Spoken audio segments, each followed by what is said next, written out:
देख रहे हैं सबकी हिंदी.com। एक नजर अब तक की सुर्खियों पर। केंद्रीय गृह मंत्री अमित शाह ने आज रविवार को जानकारी देते हुए बताया कि जम्मू कश्मीर के संगठन तहरीक-ए-हुर्रियत को यूएपीए के तहत गैरकानूनी संगठन करार देते हुए उस पर प्रतिबंध लगा दिया गया है। अमित शाह ने सोशल मीडिया प्लेटफॉर्म एक्स पर लिखा कि ये संगठन जम्मू कश्मीर को भारत से अलग करने और इस्लामिक राज लाने से जुड़ी गतिविधियों में शामिल था। शाह ने कहा कि ये संगठन भारत विरोधी प्रचार और जम्मू कश्मीर में आतंकी गतिविधियों में शामिल था, इसलिए पीएम मोदी के नेतृत्व में आतंकवाद पर जीरो टॉलरेंस की नीति अपनाई गई है और इसके तहत देश के विरोधी गतिविधि में शामिल किसी भी संगठन या व्यक्ति को बख्शा नहीं जाएगा। बता दें कि यह संगठन साल 2004 में सैयद अली शाह गिलानी द्वारा बनाया गया था। हालांकि 2018 में गिलानी ने अध्यक्ष पद छोड़ दिया था। बीबीसी की एक रिपोर्ट के मुताबिक गिलानी की मौत के बाद ये संगठन लगभग निष्क्रिय था। वाराणसी में स्थित बनारस हिंदू यूनिवर्सिटी के आईटी कैंपस में लगभग 2 महीने पहले एक छात्रा के साथ हुए यौन उत्पीड़न के मामले में पुलिस ने 3 लोगों को गिरफ्तार किया है। बता दें कि नवंबर की शुरुआत में छात्रों के विरोध प्रदर्शन के बाद चर्चा में आई इस मामले की पीड़ित छात्रा ने 3 युवकों पर यौन उत्पीड़न के आरोप लगाए थे। पीड़ित छात्रा ने बताया था कि रात 1:30 पर वह अपनी एक दोस्त के साथ हॉस्टल से वॉक पर निकली थी और तभी रास्ते में एक बाइक पर सवार 3 लोगों ने उन्हें रोक लिया। हमलावर उसे एक कोने में ले गए, उसका मुंह दबाया और उसके साथ जबरदस्ती की और साथ ही उसके कपड़े उतारकर वीडियो भी बनाया और उसके फोटोज भी खींचे। छात्रा ने कहा कि उन बाइक सवारों ने जबरन उसका फोन नंबर भी लिया और करीब 15 मिनट तक उसे रोके रखा और फिर जाने दिया। पीड़िता ने बताया कि मौके से बचकर भागने के बाद भी हमलावरों ने उसका पीछा किया था। उसके बाद एक प्रोफेसर के घर जाकर उन्हें संपर्क करना पड़ा, जिन्होंने बाद में दोनों को हॉस्टल के गेट तक छोड़ा। इसके बाद इस घटना के विरोध में छात्रों ने खूब विरोध प्रदर्शन किया था। आईआईटी बीएचयू की छात्रा के यौन उत्पीड़न के आरोप में गिरफ्तार किए गए तीनों आरोपियों की पहचान कुणाल पांडे, आनंद उर्फ अभिषेक चौहान और सक्षम पटेल के रूप में की गई है। मीडिया रिपोर्ट्स के मुताबिक इन तीनों आरोपियों का कनेक्शन बीजेपी से बताया जा रहा है। अमर उजाला की एक रिपोर्ट के मुताबिक तीनों आरोपी भाजपा के आईटी सेल से जुड़े हैं, जिसमें कुणाल पांडे भाजपा वाराणसी में आईटी सेल का संयोजक, सक्षम पटेल भाजपा आईटी सेल का सह संयोजक और आनंद उर्फ अभिषेक चौहान भाजपा आईटी सेल का कार्य समिति सदस्य है। अब ऐसे में भाजपा नेताओं के साथ इन तीनों आरोपियों की कई तस्वीरें भी सोशल मीडिया पर वायरल होने लगी हैं। इन तस्वीरों के वायरल होने पर तरह तरह की प्रतिक्रियाएं सामने आ रही हैं। इसे लेकर विपक्ष ने भी बीजेपी को आड़े हाथों लिया है।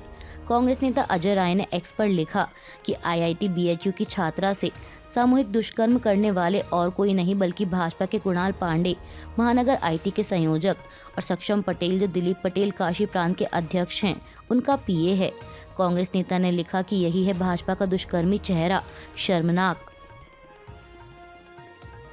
आईआईटी बीएचयू छात्रा के साथ यौन उत्पीड़न के आरोप में गिरफ्तार किए गए आरोपियों को लेकर समाजवादी पार्टी ने भी बीजेपी पर कड़ा हमला बोला है। सपा प्रमुख अखिलेश यादव ने एक्स पर लिखा कि ये है भाजपा के दिग्गज नेताओं की छत्र छाया में सरेआम पनपते और घूमते भाजपाइयों की वो नई फसल, जिनकी तथाकथित जीरो टॉलरेंस सरकार में दिखावटी तलाश जारी है। सूचना, ये भाजपा के सर्वोच्च नेताओं से आवेदन प्राप्त वो भाजपाई हैं जिन पर बनारस हिंदू यूनिवर्सिटी में एक छात्रा के साथ अभद्रता की सीमाएं पार करने का आरोप है।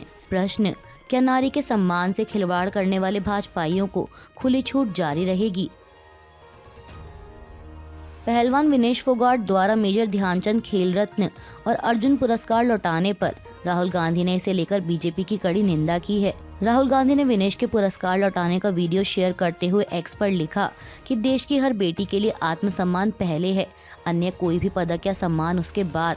आज क्या एक घोषित बाहुबली से मिलने वाले राजनीतिक फायदे की कीमत इन बहादुर बेटियों के आंसुओं से अधिक हो गई। कांग्रेस नेता ने आगे लिखा कि प्रधानमंत्री राष्ट्र का अभिभावक होता है, उसकी ऐसी निष्ठुरता देखकर पीड़ा होती है। एशियन गेम्स और कॉमनवेल्थ गेम्स की स्वर्ण पदक विजेता विनेश फोगाट ने महिला पहलवानों के साथ हो रहे व्यवहार के विरोध में अपने पुरस्कार लौटा दिए हैं। उन्होंने शनिवार 30 दिसंबर को अपने अवार्ड कर्तव्य पथ पर छोड़ दिए। विनेश फोगाट जब अपने अवार्ड लौटाने के लिए प्रधानमंत्री कार्यालय जा रही थी, तभी पुलिस ने उन्हें रोक लिया। इसके बाद वे अपने अवार्ड कर्तव्य पथ पर ही छोड़ आईं। फोगाट ने 3 दिन पहले ही अवार्ड वापसी का ऐलान किया था। इस घटना को यूथ कांग्रेस ने देश के लिए शर्म का दिन बताया है।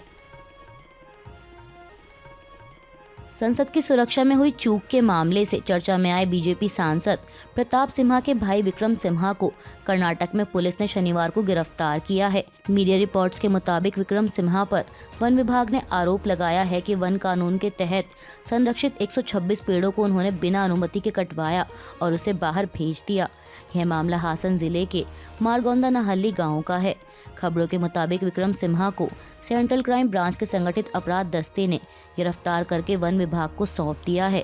एनडीटीवी की एक रिपोर्ट के अनुसार एक आधिकारिक रिपोर्ट में कहा गया है कि मौजूद दस्तावेज इस अपराध में उनकी संलिप्तता की ओर इशारा कर रहे हैं और मामले में आगे की कार्रवाई के लिए अब विक्रम सिम्हा को हसन ले जाया जाएगा। अयोध्या में 22 जनवरी को होने जा रहे राम मंदिर प्राण प्रतिष्ठा समारोह को लेकर भी राजनीति गरमाई हुई है। दरअसल विपक्ष का कहना है कि बीजेपी ने इस धार्मिक कार्य को राजनीतिक रूप दे दिया है। वहीं इस समारोह में शामिल होने के लिए देश के तमाम राजनेताओं को निमंत्रण भेजा गया है। हालांकि कुछ ऐसे भी नेता हैं जिन्हें आमंत्रण नहीं मिला है।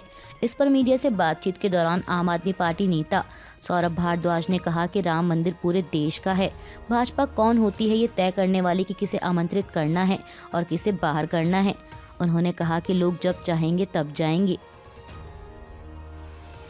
लोकसभा चुनाव 2024 को लेकर राजनीतिक गलियारों में सियासी सरगर्मी तेज हो गई है।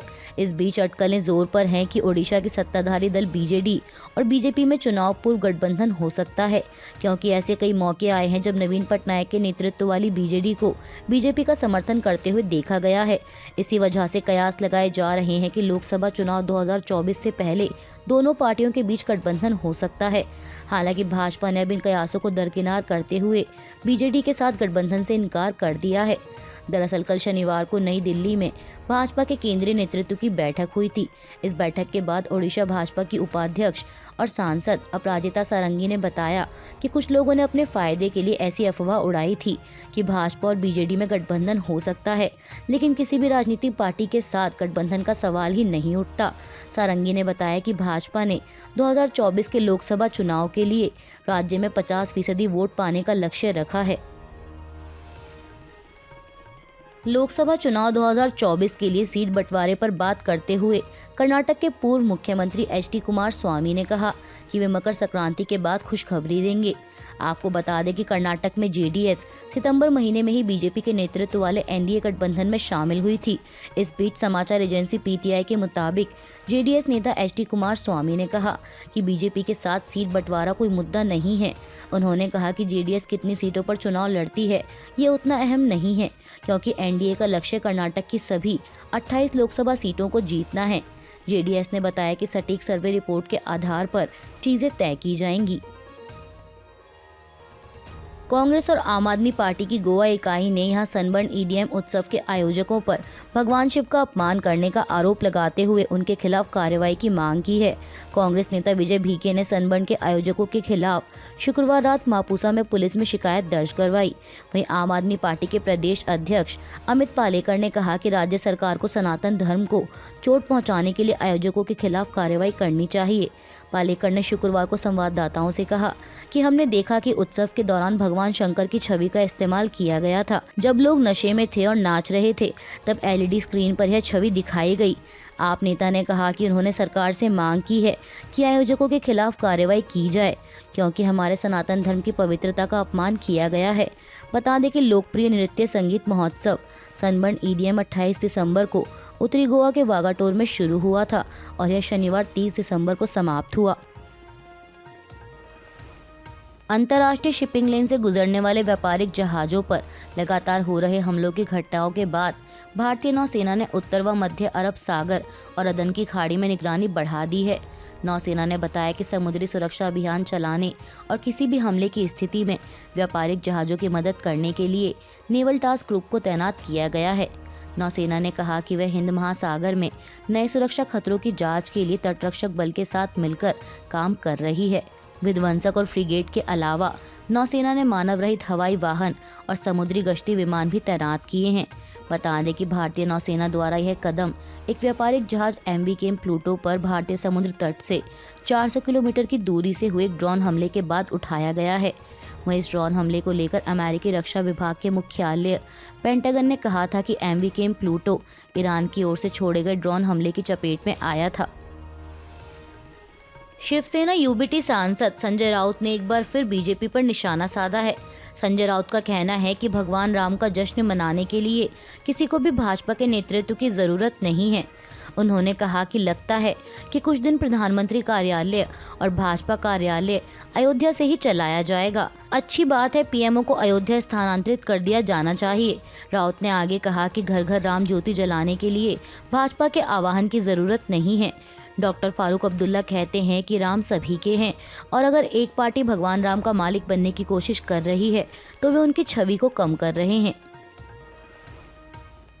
अयोध्या राम मंदिर निर्माण को लेकर विपक्ष लगातार बीजेपी पर राजनीति करने का आरोप लगा रहा है। इसी कड़ी में अब समाजवादी पार्टी प्रमुख अखिलेश यादव ने भी बीजेपी पर निशाना साधा है। अखिलेश यादव ने कहा कि बीजेपी राजनीति के लिए धर्म का इस्तेमाल पहले दिन से कर रही है और 2024 में अगर बीजेपी सत्ता में आ गई तो वोट देने का अधिकार छीन लेगी। उन्होंने बीजेपी पर जनता को धोखा देने का आरोप भी लगाया। सपा प्रमुख ने कहा कि ये वही भारतीय जनता पार्टी है जिसने नई लोकसभा बनाई। लोकसभा की नई परंपरा देखिए कि सबसे ज्यादा सांसदों को निकाला गया। जिन सवालों का जवाब देना चाहिए था उन सवालों से बचने के लिए लोकसभा से सांसदों को निकाला गया। जो सबसे महत्वपूर्ण इलाका है उसमें नौजवान लोकसभा में घुस गए।